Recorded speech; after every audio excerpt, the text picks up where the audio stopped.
Ayun oh. Play muna tayo ng beat. Yaw. Play muna tayo ng beat habang traffic. Ang sarap makinig ng music. Yes. Freestyle muna tayo, no? Yaw. Kumusta kayo dyan? Di ko alam kung marunong pa ako mag-freestyle. Yeah. Yaw.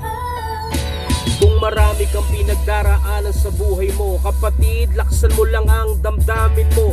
Gayahin mo si Tito Gudang. Marami ng pinagdaanan pero minsan hindi na panghinaan ng kalooban, lalong lumalakas.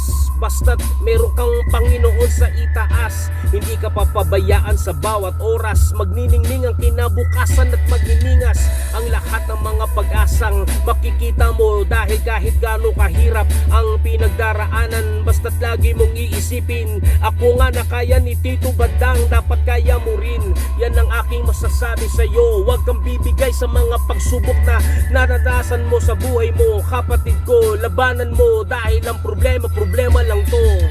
Lutasin mo bilang tao ka. Lutasin mo to dahil kayang-kaya mo yan. Di ka mapanghihinaan. Gawin mong inspirasyon si Tito Bandang. Maraming problema at kung ano-ano pang mga sinasabi sa aking walang batang walang muwang. Aking itong minamahal, ngunit marami ang tao na sadyang mga kupal. Pero pinagdarasal ko na lang sila at sinasabi ko, bahala na ang may kapal. Dahil alam ko mas marapat karapat dapat na ibigay natin ang galit sa kanila. Sa Panginoon natin ituon, sa Panginoon natin ibigay lahat ng mga problema na yon. Huwag natin pangunahan dahil pag tayo kumilos malamang tayo kakarmahin din yan. Kaya ipa sa Diyos sa mga taong busabos na mga naninira mapanghusga. Alam naman natin na ganyan talaga sila, yung hindi ka pa sinusunog biglang natusta. Ganyan ang kanilang mapag-isip, ganyan ang kanilang pananaw, ganyan talaga sila mag-isip. Sobrang babaw, basta't alam nilang makapang-asar lang sila, dyan sila nangingibabaw. Ang problema, kala nila walang karma, di nila alam na darating ang panahon, sila'y makakaranas din at sila'y magkakasakit at mamamatay rin.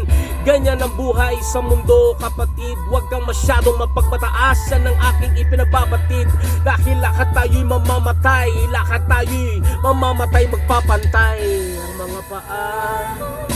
Kaya maniwala ka,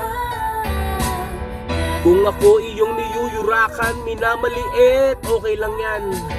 Dahil balang araw mararanasan mo din ang sakit, ang pait, na para bang pinupunit ang iyong mga kamay, mga paa, at ikaw ay nakahandusay sa hirap.